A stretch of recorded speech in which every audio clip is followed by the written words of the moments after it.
Olá, amigo internauta, leitor do Jornal Diário de Suzano, seja muito bem-vindo, seja muito bem-vinda ao DS Entrevista, que tem a honra hoje de receber o presidente do PT de Suzano, o Walterson Mengali. Você pode participar dessa entrevista encaminhando sua mensagem no WhatsApp do Jornal Diário de Suzano, que é o 47456900, 47456900, ou se você preferir, deixe a sua mensagem na própria live do Facebook do Diário de Suzano. Lembrando que essa entrevista está sendo ao vivo, mas você pode acompanhar também no canal do YouTube e no portal www.diariodesuzano.com.br, além do Instagram. Ô Walter, obrigado por ter aceitado o convite. A gente agradece de coração a sua presença aqui no DS Entrevista. A gente sempre pede para o nosso convidado dar uma saudação para quem está nos acompanhando. Eu queria que você desse essa saudação. Legal. Boa tarde, Edgar. Boa tarde a todos do DS, né, os nossos internautas. É um prazer estar aqui, né, fazendo essa entrevista para a gente poder falar sobre a conjuntura atual, falar sobre o mercado de trabalho, falar sobre, né, os trabalhadores e também o que vem acontecendo aqui na nossa cidade, na nossa região. Então é sempre bom, né, um representante do PT, da classe trabalhadora, vir conversar, né, e ter um veículo de comunicação com essa abrangência que abre espaço para a gente dialogar e conversar e colocar o nosso ponto de vista do que tem acontecido no nosso Brasil, no nosso estado e aqui no nosso município. Muito obrigado, Edgar, por estar aqui, né, fazendo essa entrevista. Walter, antes de começar, duas coisas. Você vai ver que eu estou olhando para você, olhando para o celular, é que às vezes as pessoas mandam mensagem, eu vou repassando legal, aí na medida do possível. E aí a outra coisa é sobre a máscara. Se você quiser tirar a sua, eu vou ficar com a minha. A gente está numa distância permitida aqui, já somos vacinados, né? Eu vou pedir licença aqui para tirar a máscara e fica até melhor, né, para as pessoas conhecerem quem é o presidente do PT de Suzano, né, até para a gente poder falar aí do nosso trabalho. Acho que é muito importante. Edgar, eu queria, antes de a gente já começar aqui, né, solidarizar a todas as vítimas do Covid. Né, a gente tem aí um número muito elevado, já passou aí os 610 mil, né, mortos pelo Covid. Então, né, a minha solidariedade a todas as famílias, né, que perderam um ente querido. Eu tive a minha esposa, inclusive quero mandar um abraço para minha esposa Débora. Falou, se você não mandar um abraço para mim lá ao vivo, chegar em casa o negócio vai pegar. Então mandar um abraço, um beijo para ela, falar que estamos juntos. Tá certo. Bom, então vamos começar então falando das ações que o PT tem realizado, né? Mas você vai falar um pouco depois do comitê que foi criado pelo partido na pandemia, como que funcionou. E aí eu queria que você falasse quais ações estão sendo realizadas nesse momento dentro do diretório. Eu sei que dia 13 vai ter um evento, que você pode falar também sobre esse assunto.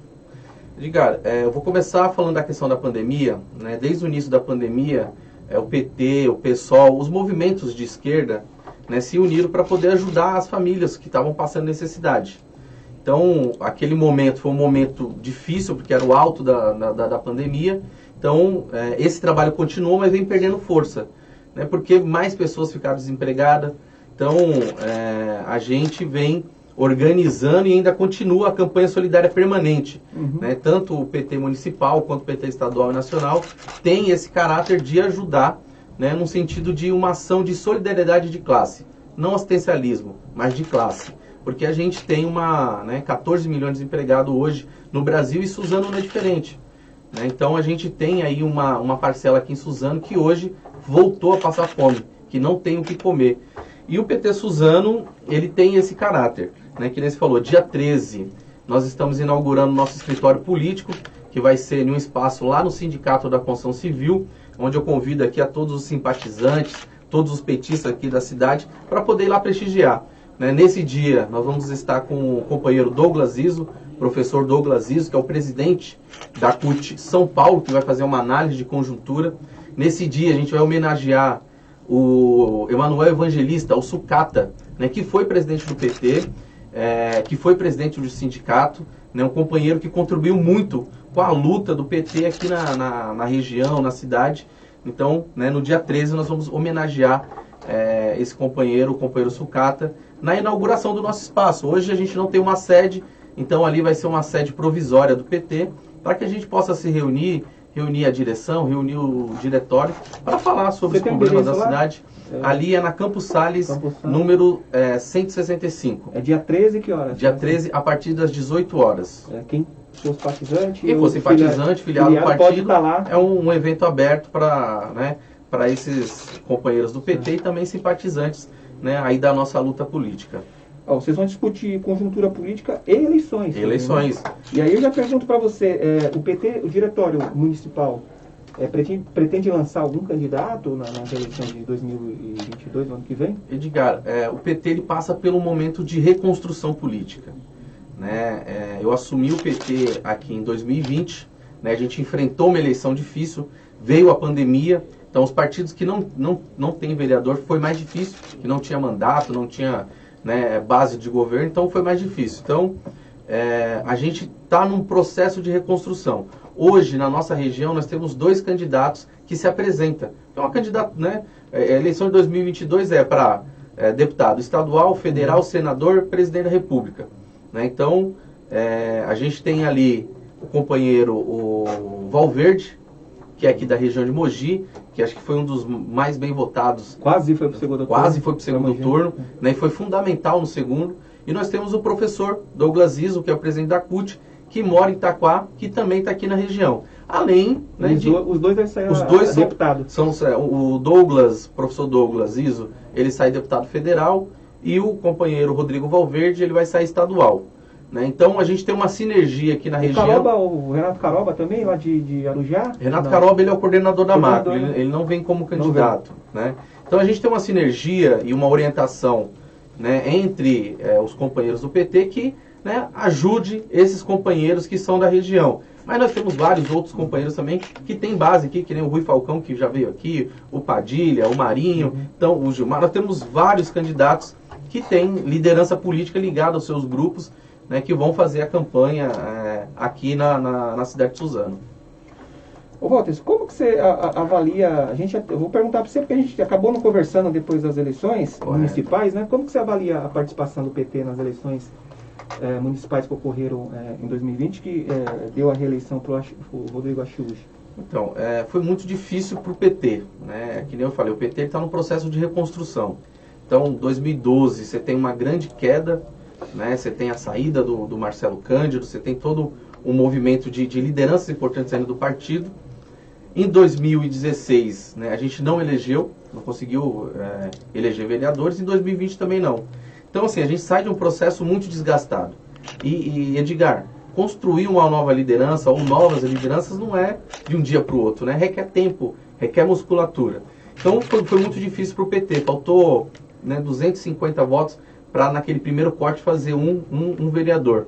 Então a gente faltou pouco para poder, né, ter um vereador aqui de esquerda, que seria o companheiro André, né, o André Dourado. Inclusive ele é um dos coordenadores do Núcleo de Pesquisa e Oposição, que vem fazendo um trabalho fantástico, né, de oposição, coisa que hoje a Câmara não faz. Né, a Câmara, infelizmente, não cumpre o seu papel de fiscalizar. Né? Então, assim, o PT entrou várias vezes no Ministério Público cobrando, né, da Prefeitura transparência em contratos. Inclusive, ontem o Ministério Público, né, mandou para frente o processo para poder pedir explicações para a Prefeitura sobre o contrato daquele hospital de campanha. Né? Além da taxa do lixo que foi aprovado, nós temos um vereador na Câmara hoje que é condenado. E o André, né, junto com o PT, entrou com pedido de cassação, e todos os vereadores, né, menos o vereador que estava no processo que não votou, né, se absteve, votaram a favor dele. Então, assim... A taxa do lixo é determinação federal ou não? Então, ou tem como você... Tem como segurar. Não aprovar isso? Assim, eu pelo conversando... que as prefeituras falam, né? Conversando com alguns vereadores, né, apesar de ser do PT, não ter vereador lá, a gente circula e conversa. Acho que sim. A política, né, não é aquela questão inimigo. Nós podemos ser adversários, mas inimigos, né, uma outra questão. Então, assim, a taxa do lixo é algo que, né, não foi discutido. Né? Inclusive, alguns vereadores sugeriram para o prefeito, vamos fazer uma discussão para explicar para a população o que é a taxa do lixo, e não foi feita, né, essa explicação. Então, a Câmara Municipal acaba sendo omissa quando que era a questão de fiscalizar e explicar. Então, tem sim essa questão da taxa do lixo no âmbito federal, mas podia sim, o governo podia segurar, podia... discutir com a população como era nos governos do PT. Né? A gente tinha o orçamento participativo, que além dos vereadores cobrando o nosso governo, a gente ouvia a população, para a população falar, ó, o que eu acho importante, né, para aplicar aqui no meu bairro, né, aqui na minha... Dividido por regiões, dividido por região. Então, assim, o PT ele tem feito esse movimento no município, né? Desde a pandemia, cobrando no Ministério Público. E o André, ele tem sido essa pessoa, linha de frente, né? Fazendo essa fiscalização, cobrando, né? E o Partido dos Trabalhadores é muito grato, né, a esses militantes aguerridos que, né, mesmo sem mandato, continua na luta, continua brigando, porque não é pra gente também, porque a gente mora na cidade, mas é pro morador. Né? Recentemente foi inaugurado uma UBS lá no Monte Cristo, onde, né, que teve vários investimentos de deputados do PT, né, lá naquela UBS, que possibilitou para que essa UBS, né, fosse inaugurada. Então, assim, o PT ele vem fazendo esse movimento através de seus parlamentares, inclusive teve um investimento, uma emenda de 500 mil do Rui Falcão aqui para a cultura. Então, são investimentos que vêm para ajudar. O diretório vem cobrando também, né? O diretório cobra. As lideranças dos deputados, vocês têm pedido também emendas para ajudar a cidade, né? Sim, sempre que a gente tem reunião né, a gente tem possibilidade de participar, inclusive eu e Deli já participamos de algumas reuniões lá da bancada do PT estadual, né, dos nossos deputados, a gente cobra emenda para a cidade. E aí a emenda vem por uma liderança, por outra, por essa articulação. Mas o PT, ele sempre, né, através das suas lideranças, cobra essa emenda para que a gente possa ajudar o município de alguma forma. Certo. Você falou, em 2012, o partido teve algumas perdas importantes, né, de lideranças aí que foram candidatos, né, ganharam eleições, né, na Câmara e também, só para citar o prefeito Marcelo Cândido.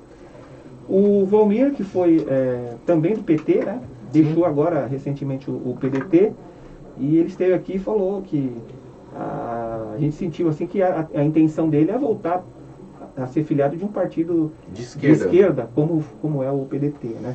Tem alguma conversa com o Valmir e com o Marcelo Cândido em relação a isso? Porque o Marcelo Cândido disse que quer ser candidato em 2024, né, também. Edgar, a gente tem muita água para passar debaixo dessa ponte ainda, né? Então, assim, o PT, ele é um partido que disputa mentes e corações, né? Então, muitas pessoas saíram no partido e hoje vê que o partido, por mais todos aqueles ataques, hoje quer voltar.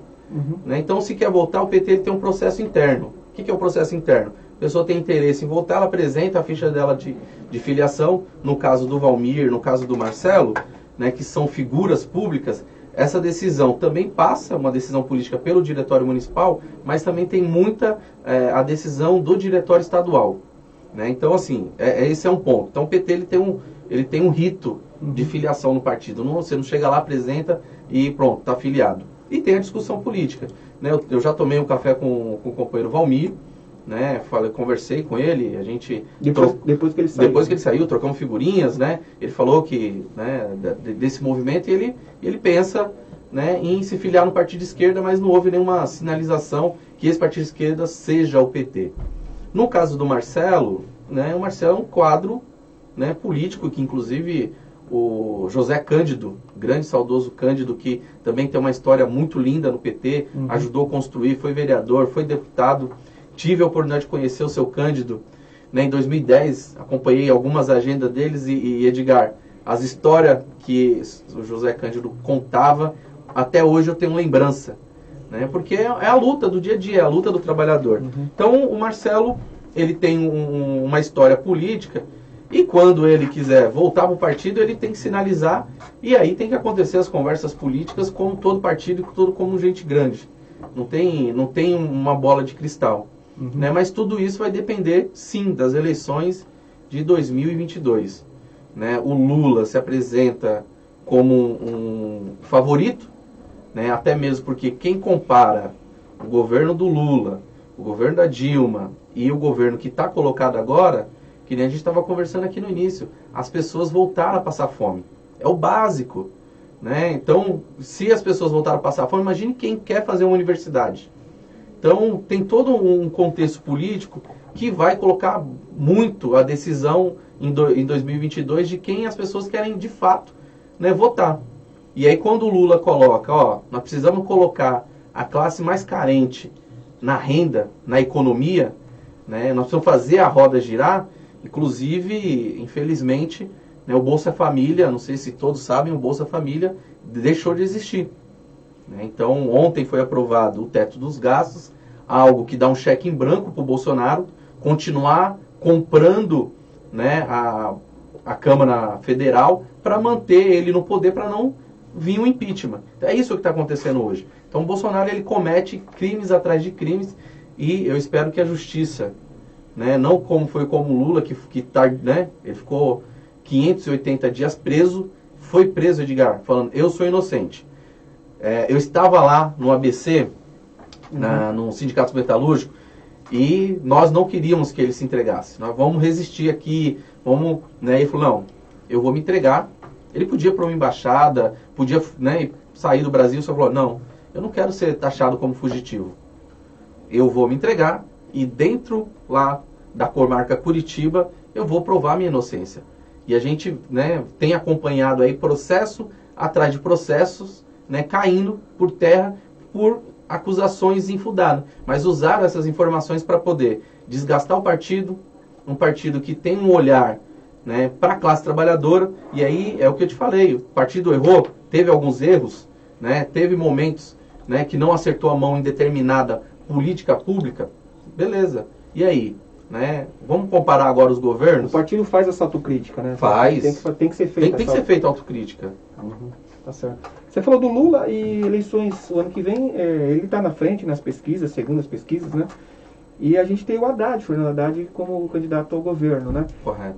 Como que o PT de Suzano está se organizando para entrar com tudo aí nessa campanha? Provavelmente vai trazê-los aqui na região, né? E Suzano é uma cidade que geralmente o Lula já esteve aqui em Suzano, né?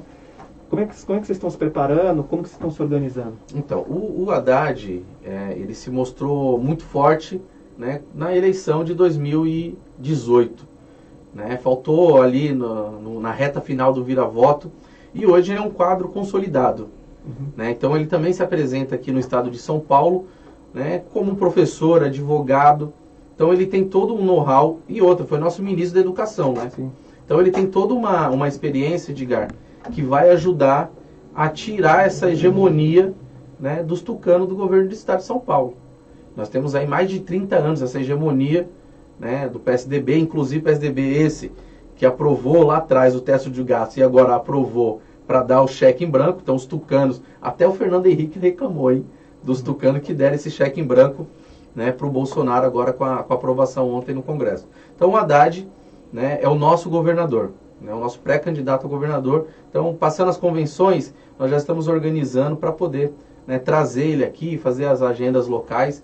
E é importante porque é um quadro, né, muito, muito bom do PT, é um quadro jovem e para o estado de São Paulo vai fazer toda a diferença no estado, né, no estado de São Paulo, que é tão grande, que tem aí uma economia forte e que precisa se apresentar de uma forma diferente. Hoje nós temos nossas escolas sucateadas, então, né, os professores hoje não são valorizados.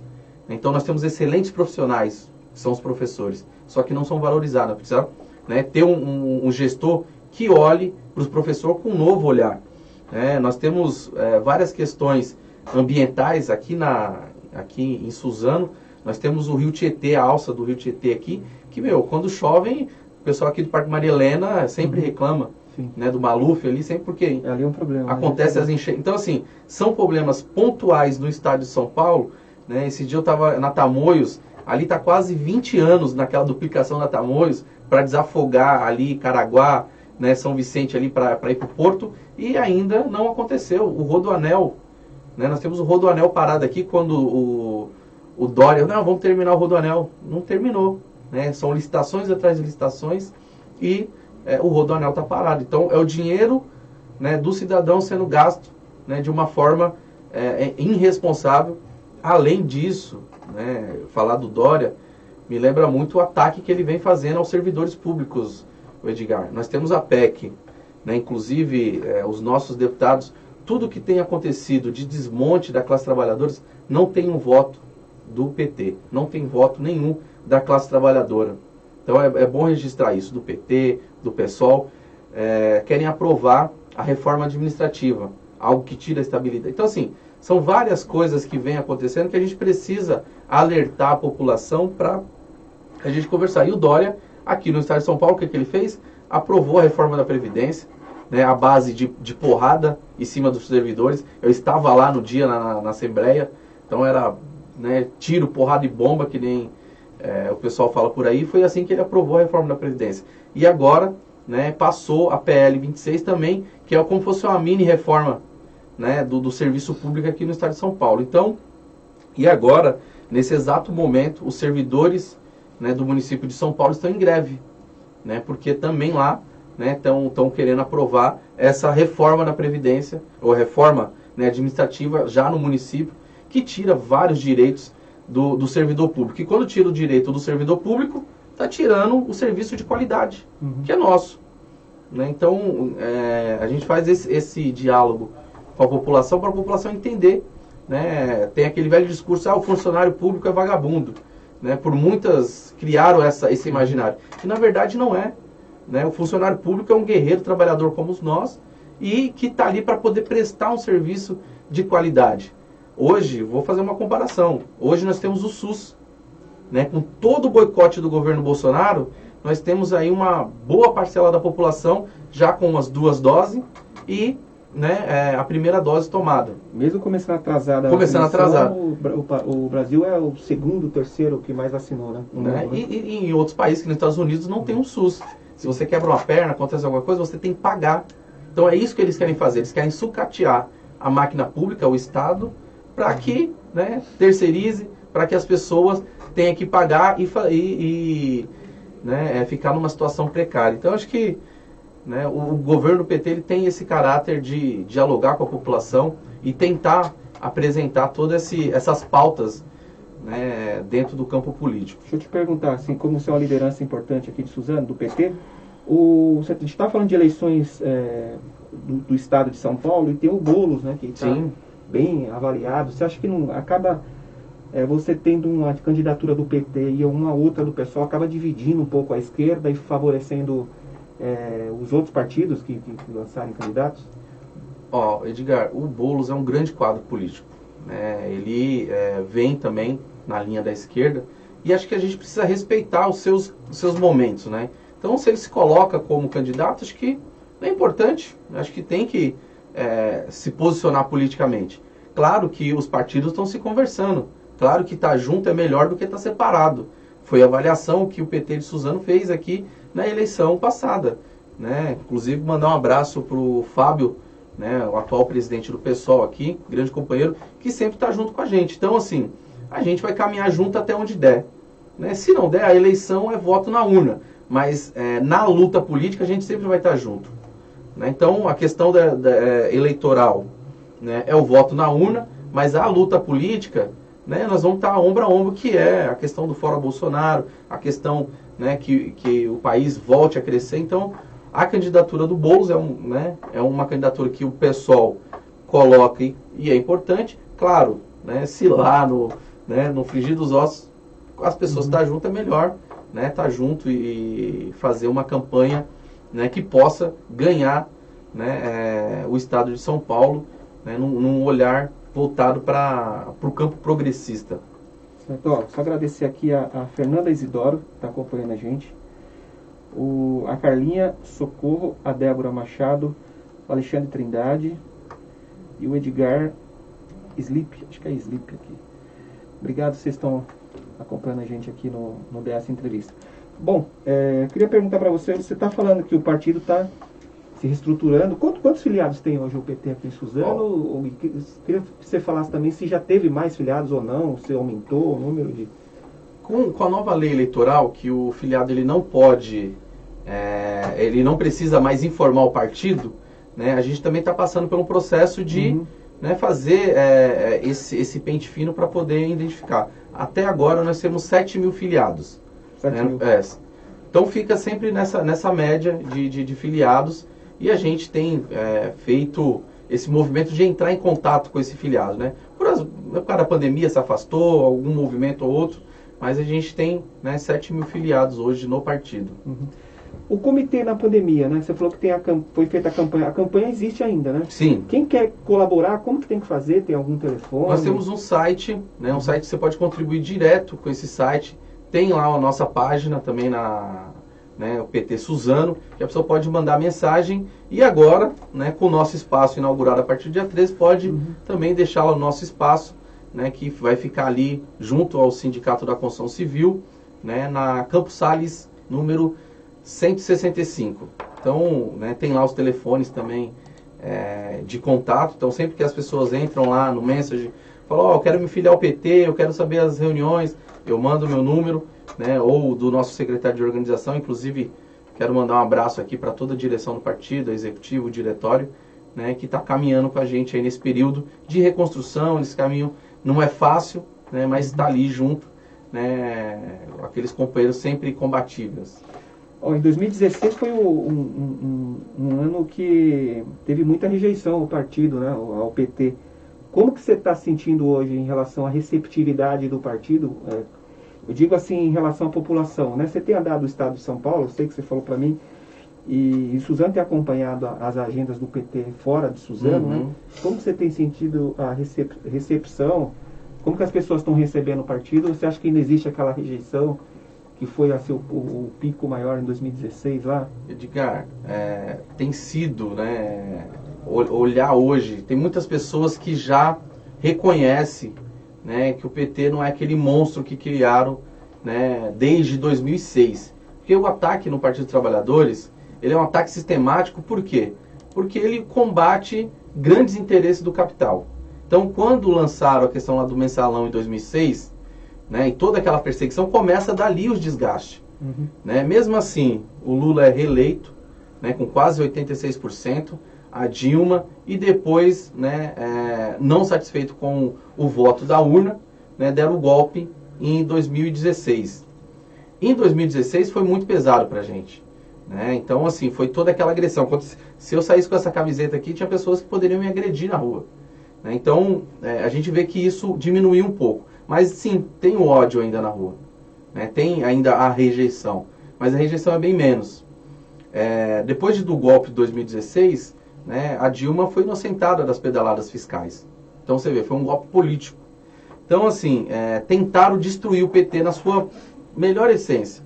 Né? Tirar a Dilma, que era a nossa presidenta, prender o Lula, perseguiram vários companheiros nossos que... Né, e quando divulgava na mídia, não divulgava, é uma suspeita daquilo ou daquilo. Não, o PT fez isso, o PT fez aquilo. Né? Então, assim, houve um grande movimento da grande mídia para poder querer destruir o PT. Só que não conseguiram. Não conseguiram destruir o PT, porque o PT tem a militância aguerrida, tem uma militância ideológica que estuda, que vai buscar, que está embasado na história.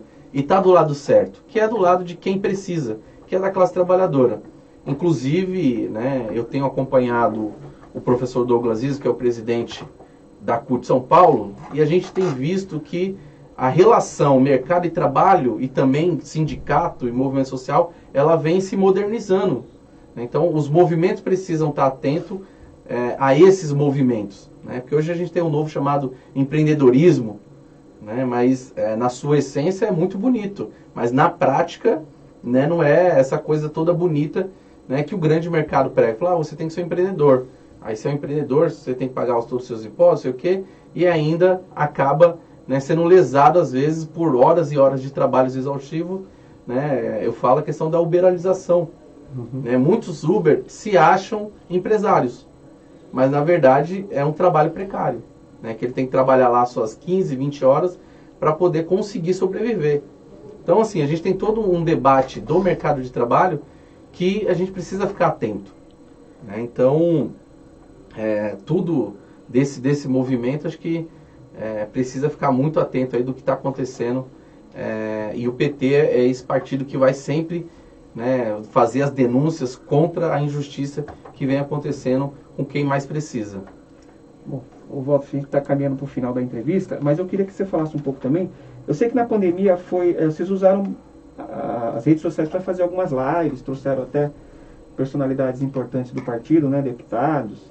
E eu queria que você falasse um pouco como que vai ser a programação, continua esses debates via redes sociais, como que vai estar isso aí? Primeiro eu quero passar aqui algumas datas, né? Isso. Já que a gente também, Edgar, a gente está em novembro, mês da consciência negra. Isso, né? Então, eu passei aqui do dia 13, que é sábado agora da nossa inauguração, mas também quero convidar, né, a toda a população, né, que está descontente com esse governo, para no dia 20 de novembro, né, Dia da Consciência Negra, a partir das 13 horas, lá na Paulista, vai ter um grande movimento cultural e também um movimento fora Bolsonaro, por tudo que está aí, que não nos agrada, né?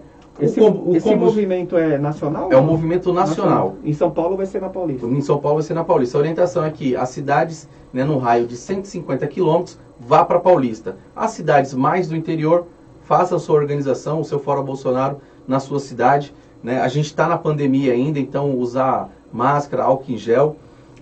Eu queria aqui até, né, me solidarizar a companheira Paola, que é uma vereadora nossa do PT, que, né, no mês da Consciência Negra sofreu um ataque racista, né, dos bolsonaristas lá na Câmara de Campinas, né, e tem todo um movimento, né, que vem fazendo a defesa. E não só a companheira Paola, mas os vereadores progressistas de esquerda, Edgar, vem sofrendo um ataque, principalmente as mulheres vereadoras, vem sofrendo um ataque em todo o estado, né, de preconceito, de machismo, e nós precisamos combater isso, né? Isso não faz parte da democracia. Então, eu queria me solidarizar com a companheira Paola. Então, dia 20, né, vai ter aí a movimentação lá na Paulista, então todos estão convidados. E dia 24, né, a companheira Inês, Cosmo, o Edinho, do Movimento Negro, vão fazer uma palestra lá na nossa sede, né, lá no Sindicato da Construção Civil, agora, né, também o nosso espaço, que vai falar sobre a questão... Dia 20 também? Dia 24. Dia 24. Dia 24, né, vai fazer lá uma atividade, né, com a temática da questão do combate ao racismo. E aí até agradecer, né, ambos os companheiros que estão organizando essa atividade. A gente vai colocar todas essas datas. Que hora que é? Vocês vão pôr no site? Vão pôr lá no site, né, vai ser a partir das 18 horas também. Isso. Tá. Agora, quem vai para Paulista, né? Vai ter uma concentração em Suzano para ir junto, o pessoal, ou não? Cada um está indo... A gente, normalmente, às vezes tem, né, a movimentação de ir junto, porque é mais fácil você pegar o metrô aqui, né, faz a baldeação e, né, já está lá na Paulista. Então, os grupos estão se organizando para ir junto. Né? Então, sempre nas redes sociais, colocam, olha, vamos sair assim. Né? Nas outras, a gente fez manifestação em Suzano. Nas outras vezes. Agora, a gente está se organizando para ir para Paulista, que é a orientação do movimento, que nessas cidades mais próximas, vá para Paulista fazer esse movimento. E dia 20 é o dia, né, de gritar bem forte aí fora Bolsonaro, para que a gente volte a ter uma vida mais saudável, né? Comida na mesa, né? Vacina no braço, que já boa parte já está vacinado, e também que reduza, né, o preço do combustível. Ninguém aguenta mais, né? O combustível está chegando a R$7, o botijão de gás tem lugar que está a 130. Então, né, quem sofre com isso é nós, né, a classe trabalhadora, que tem que pagar, né, por esse descaso, esse desleixo, né, de Bolsonaro, Guedes e todos os seus ministros, que, né, tudo farinha do mesmo saco. Tá certo. Walter, eu queria te agradecer mais uma vez. Obrigado por você ter vindo aqui, falado um pouco da importância aí do partido e as ações que estão sendo realizadas. Aí, para a gente encerrar, eu queria agradecer também o amigo internauta que participou. Queria que você deixasse uma mensagem final para a gente encerrar aqui. Edgar, eu queria primeiro agradecer, né, a oportunidade de estar aqui, né, fazendo essa entrevista. Eu sei que eu falo muito, não se deixar aqui, a gente vai ficar 3 horas aqui falando sobre, né, economia, sobre educação, sobre o meio ambiente, mas que é importante, né, a gente colocar essas pautas para a população, porque às vezes ela está no dia a dia, porque o pai, a mãe trabalhadora acorda 5 horas da manhã, às vezes não tem tempo de ler um jornal, de ver uma notícia, chega à noite em casa, a mulher, né, pior, porque a mulher ainda ela tem tripla jornada, ela tem que cuidar da família, tem que estudar, tem que trabalhar, e a gente precisa, né, ter a classe trabalhadora com esse olhar de buscar, né, saber o que está acontecendo, porque o poder dela está no voto, e o voto acontece em 2 anos, né, e no ano que vem a gente tem a oportunidade de mudar essa história, né, a verdade está sendo colocada. Então, como eu sempre digo para os meus companheiros, a verdade está sendo restabelecida. Então, e o PT é um partido que, com todos os seus erros, tem, né, um trabalho voltado para nós, trabalhadores e trabalhadoras, que quer ver o nosso filho ir para a universidade, que quer ter uma educação de qualidade, uma saúde, um emprego de qualidade, ter o direito ao lazer. Então, eu queria agradecer o DS, né, por essa oportunidade de se colocar à disposição para outras entrevistas, outros temas, né? Estamos aí super à disposição e agradecer a todos os nossos internautas, né, que estão aí acompanhando, o Alexandre Trindade, a Débora, o Edgar, né, todos os outros que estão aí na rede social acompanhando a gente aqui na nossa entrevista. Tá, Jorge. Obrigado mais uma vez, então, Walter. Queria agradecer você, amigo internauta, que participou conosco dessa entrevista e vai vê-la também depois no canal do YouTube e no portal www.diariodesuzano.com.br. Um abraço a todos e até o próximo vídeo.